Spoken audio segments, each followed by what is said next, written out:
Don't act so high and mighty after just 4 years. Stop contacting me. Fine by me. I was utterly disgusted by Alice's attitude. She never considered me her mother-in-law, not even for a second. Why did Michael marry someone like her? Just you wait. I vowed to myself that I would stand up to Alice.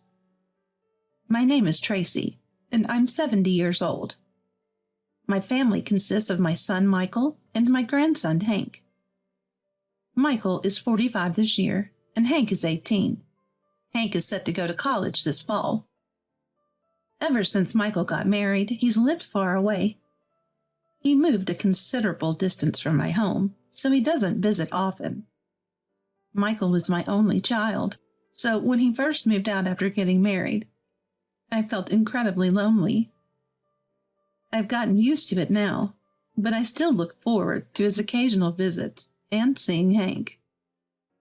It feels like Hank was born just yesterday, and now he's off to college. Time really does fly. Then I got news that Hank's college is near my home. Would it be okay if Hank stays with you? He's having trouble finding a place to live. That's the message I got from Michael. Of course, I was thrilled. Living with Hank, who's been away for so long, felt like a dream. My husband passed away early, so I've been living alone. I've gotten used to being by myself, but living with someone again is exciting. Absolutely, I immediately replied to Michael. Thanks, that's a relief. Michael seemed relieved too.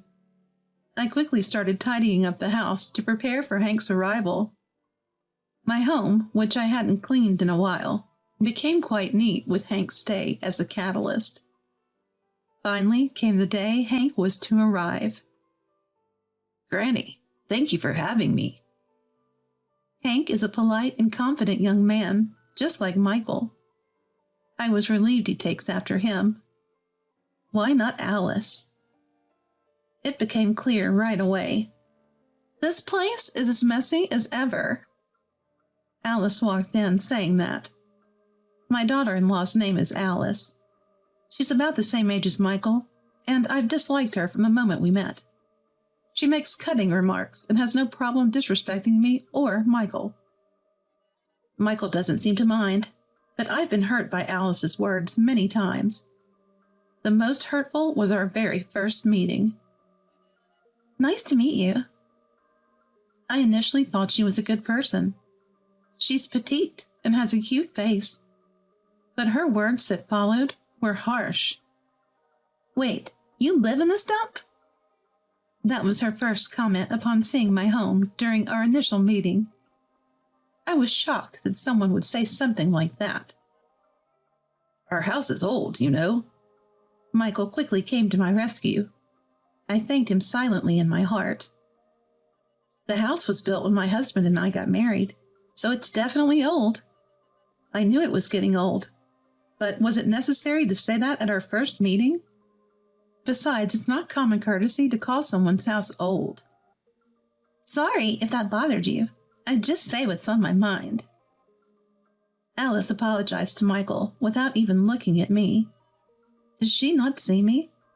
Or is she blatantly ignoring my existence? Either way, I was fuming. She had insulted the home filled with memories that my husband and I built. From that first meeting, I knew I couldn't stand Alice. Decades have passed, and my feelings haven't changed. I'm grateful she gave me my adorable grandson, Hank, and married my only son, Michael. But her daily attitude made it impossible for me to get along with her. She generally talks down to people, including me, her mother-in-law. Who's the idiot who did this? Everyone is so incompetent. Whenever the family gathers, she speaks harshly to Michael and me. She could be kinder, and instead of saying it directly, she makes snide remarks, which is infuriating. What does Michael see in Alice like this? Watching them, it always seems like Michael is accommodating Alice. Michael has always been considerate of others and seldom speaks his mind. In contrast, Alice always wants to have her way. It's only natural that Michael ends up being the submissive one. I've always been worried about him. Is he being mistreated? Is he facing any unfairness? But Michael always keeps smiling. He's kind when he comes home, and since Hank takes after him, I feel relieved. As for Alice, minimal interaction is enough. That's what I thought. Now, back to the day Hank arrived. This place is as messy as ever. I've learned to ignore Alice's snide remarks. At first, like Michael, I tried to smooth things over so the atmosphere wouldn't get awkward, but it became tiresome to deal with her constant jabs. The first time she insulted me, I was so bothered I couldn't sleep. I was so distressed there were days I couldn't leave the house. But engaging with her only stressed me out. It's not good for my mental health. So over the years, I've mastered the art of ignoring her. I think I've grown quite a bit. We should consider some repair soon. Michael always cares about the house. He's a blessing. But Alice objected. Why spend money on that? Let's expand our own house instead. Alice clearly doesn't care about my home, or should I say, she doesn't care about the family. To Alice, her opinion is the only one that matters. She doesn't listen to Michael or me. Well, it's not urgent, so it's fine.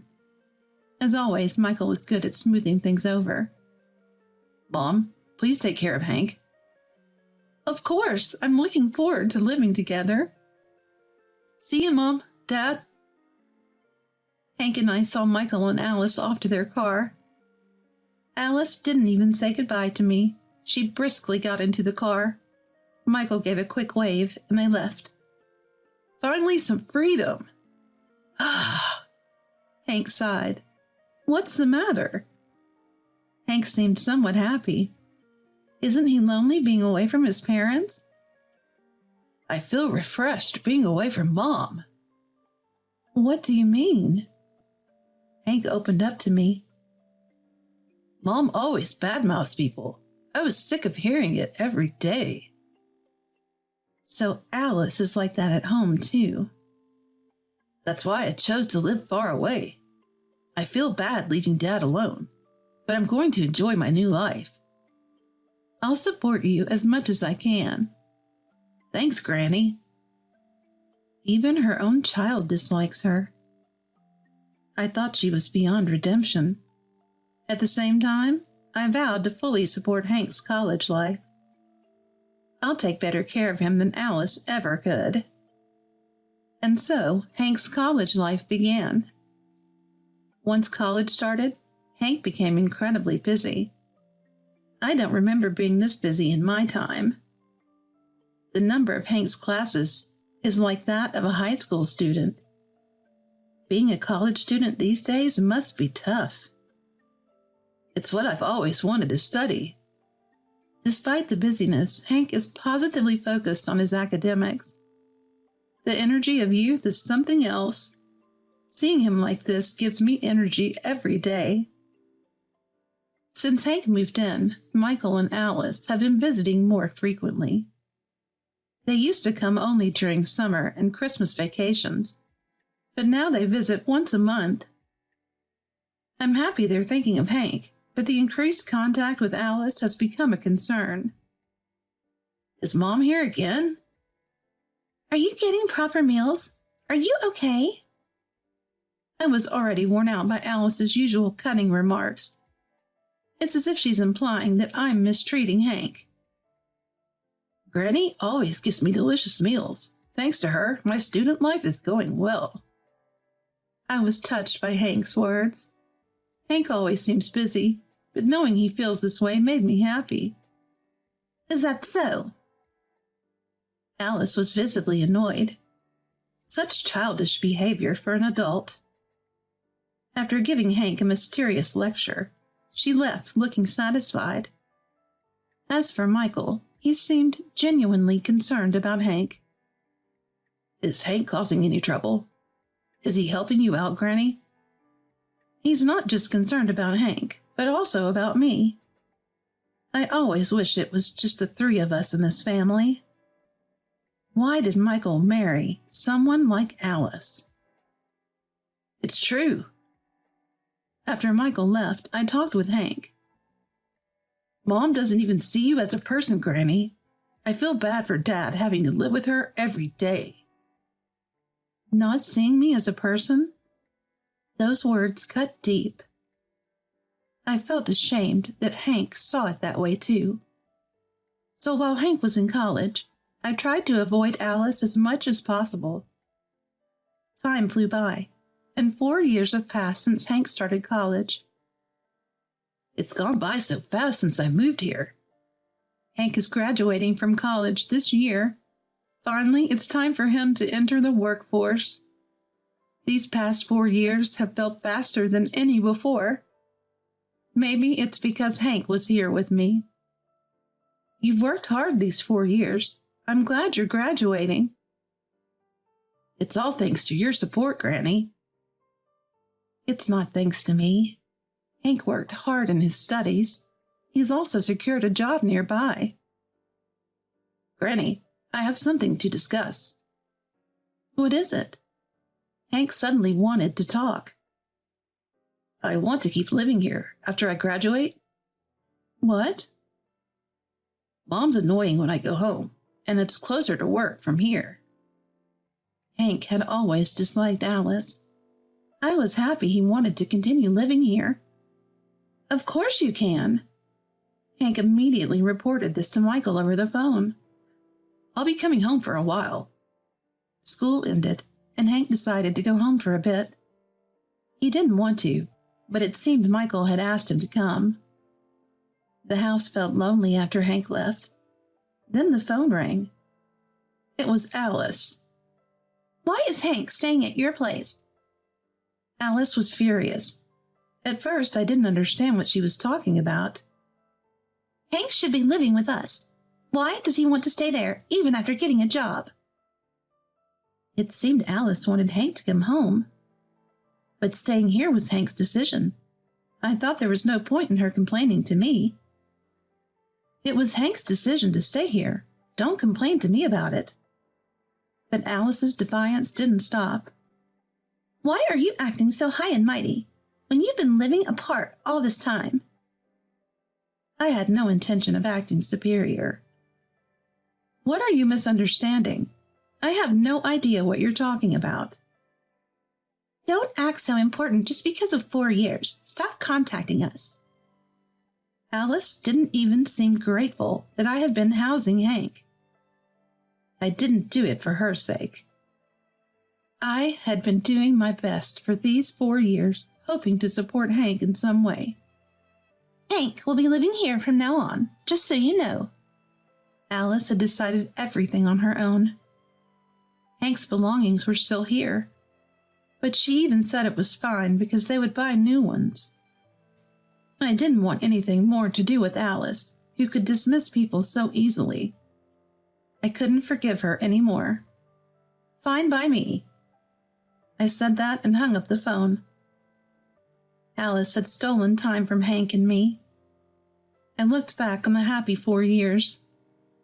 What could Hank be thinking now? But she told me not to contact them anymore. It would be too late if something happened to Michael or Hank after I reached out. For a while, I spent my days alone.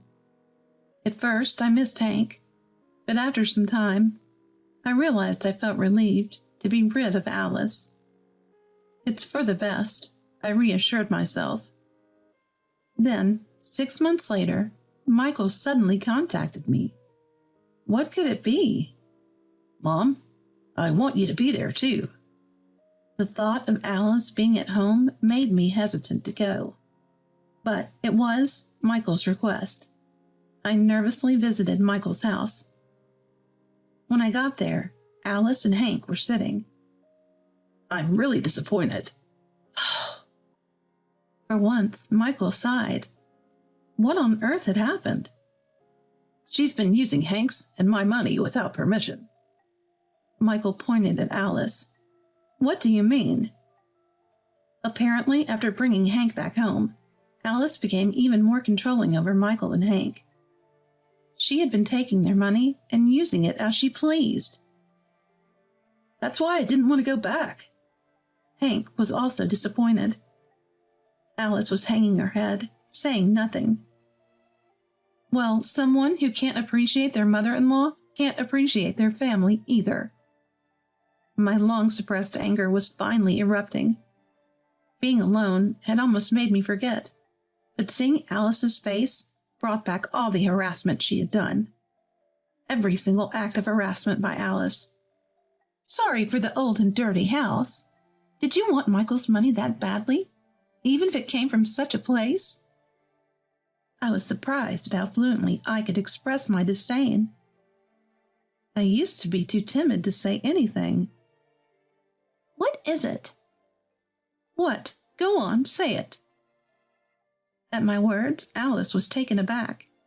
When confronted by the whole family, Alice seemed unable to argue back. She looked like a completely different person from the usually assertive Alice. If you can't value your family, you need to leave this house, I shouted at Alice. I don't want that. I couldn't understand why she would cling now after betraying her family. How selfish could she be? Listen to your past self. Understand what you've done. That's right. Granny has been suffering all this time. I hate this home, too. Hank joined in the anger. He must have had even more unpleasant experiences than I had. Making your own child feel this way is unacceptable as a parent. Alice has been nothing but a source of fear for a long time. This ends now. Michael muttered. I was surprised by Michael's words, since he had been silent all along. Why? You think of Hank and me as nothing more than servants, don't you? I never thought that. But both Hank and I have been enduring it. Emotional scars have been left. Any excuses now are futile. Then Michael handed Alice divorce papers. I'm going to live with Hank and Mom, so we're done. No way. Too bad, but you brought this on yourself. Alice had nothing to say in response to my words. And so Michael and Alice got divorced without any issues. I was truly relieved. Living as a family of 3 had always been my dream. Living with Hank and Mom. Michael's words made me happier than anything else. And so, life as a family of 3 with Michael and Hank began in my home. I couldn't say it before. About Alice? I was scared. Anything I said would make her angry. Michael was emotionally wounded, too. He had suffered significant damage during his married life. Michael would need some time to rest. I heard that they had filed for the return of the money Alice had spent. But Alice had a spending habit and no savings. Now she's in debt and in a difficult situation to pay back the money. But that's also Alice's own doing. Dad really had poor judgment. I don't want to hear that from Hank. Even Hank was saying it. Of course, I thought the same, but I couldn't say it in front of them. From now on, let's all live peacefully together. Absolutely. Agreed. And so, our family's new life began. Living with a larger group after so long felt refreshingly new. I want to live peacefully and get along as a family of 3.